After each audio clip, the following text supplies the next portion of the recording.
perkara kedua yang menunjukkan urgensinya kita mempelajari tentang amalan hati, itu bahwasanya pahala yang Allah berikan itu bertingkat-tingkat.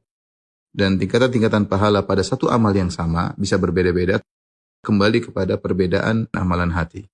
Oleh karenanya Bakar Al-Muzani rahimahullah pernah berkata, "Ma sabaqahum Abu Bakrin bi kathrati siyamin wala salatin, walakin bi syai'in waqara fi sadrihi." Tidaklah Abu Bakar mengungguli para sahabat yang lain dengan banyaknya puasa dan juga bukan dengan banyaknya salat, tetapi dengan suatu yang terpatri dalam dadanya, itu suatu amalan hati.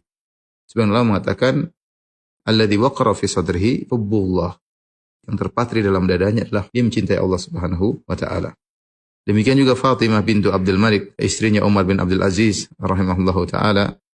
Ketika Umar bin Abdul Aziz telah meninggal dunia, dia ditanya tentang amalan suaminya. Maka apa jawaban istrinya?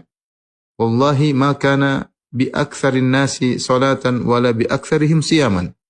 Demi Allah, Umar bin Abdul Aziz suamiku bukanlah orang yang paling banyak salatnya, bukan juga yang paling banyak puasanya. Walakin wallahi ma ra'aitu ahadan akhwafa lillahi min Umar. Tetapi demi Allah, aku tidak pernah melihat seorang pun yang lebih takut kepada Allah seperti Umar bin Abdul Aziz. Ini menunjukkan bahwasanya amalan hati punya pengaruh ya, menjadikan pahala ganjaran menjadi besar. Dalil yang menunjukkan akan hal ini sangat banyak. Di antaranya ketika Rasulullah SAW berbicara tentang pahala salat ya. Kata Nabi SAW, tidaklah seorang selesai dari salat kecuali tercatat baginya tidak seluruh amalan salat dia dapat 100%, tetapi dia mendapatkan catatan pahalanya cuma 1/10 salatnya, atau 1/9-nya, atau 1/8-nya, atau 1/7-nya. Sampai Rasulullah mengatakan atau setengah pahala salatnya. Kata para ulama, karena ini berbedaan pahala salat ini kembali kepada kekhusyuan. Semakin seorang khusyuk dalam salatnya, maka semakin tinggi pahalanya. Ya, ini dalil bahwasanya tingkatan pahala tergantung dengan amalan hati. Dan kita tahu khusyuk adalah salah satu bentuk amalan hati. Kemudian juga dalam hadis yang masyhur disebut hadis sahibul bitaqah, yaitu Nabi SAW mengatakan, yusahu bi rajulin min ummati yaumal qiyamati.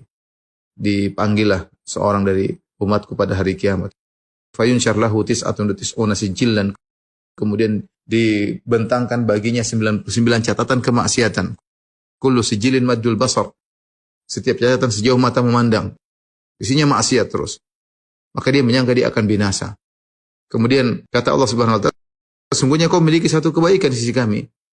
Maka dikeluarkan kepadanya suatu kartu tertulis la ilaha illallah. Maka dia berkata, ma hadhil bitaqa min haula'i sijillat.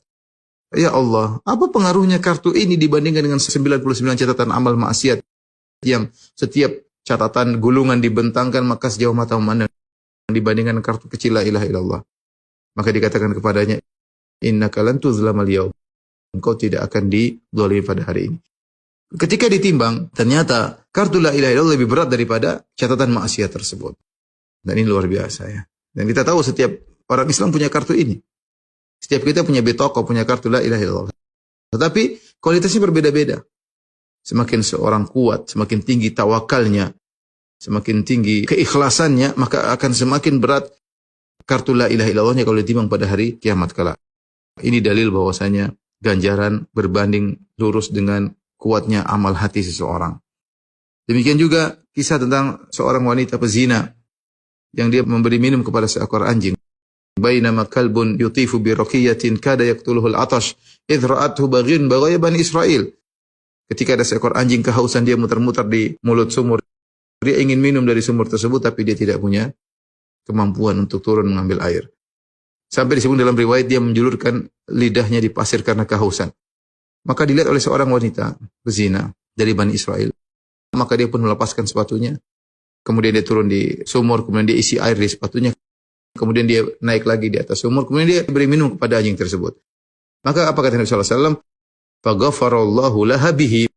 Maka Allah ampuni dosanya gara-gara amalnya tersebut. Para ulama membahas, bukan berarti setiap orang kalau memberi minum kepada seekor hewan lantas kemudian dia dapatkan pahala sebesar itu. Tidak.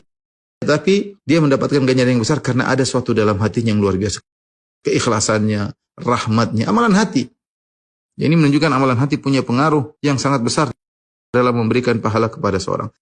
Di antara juga dia akan hal ini misalnya tentang 7 golongan yang Allah naungi pada hari kiamat kelak tatkala matahari diberi jarak 1 mil padang mahsyar. maka ada 7 orang spesial yang Allah naungi pada naungan Allah pada hari kiamat tersebut. Di antaranya Allah sebutkan orang-orang yang melakukan amalan hati yang luar biasa. Seperti apa? Rajulani tahabba fillah. 2 orang saling mencintai karena Allah. Mencintai karena Allah amalan hati. Kemudian di antaranya rajulun qalbuhu mu'allaqun bil masajid. Seorang yang rindu ingin ke masjid. Di antaranya seorang yang dirayu oleh wanita yang cantik, jilitan dan kaya raya. Kemudian dia tolak, dia berkata, "Inni akhafullah." Aku takut kepada Allah, takut kepada Allah. Ya, amalan hati. Di antaranya seorang bersedekah dengan tangan kanannya, dia sembunyikan sampai tangan kirinya tidak tahu apa yang disedekahkan oleh tangan kanannya. Itu apa? Saking ikhlasnya, amalan hati.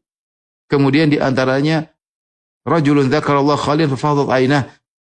Seorang bersintin kemudian dia ingat Allah Subhanahu wa taala maka dia pun menangis. Ini juga karena apa? Karena amalan hati.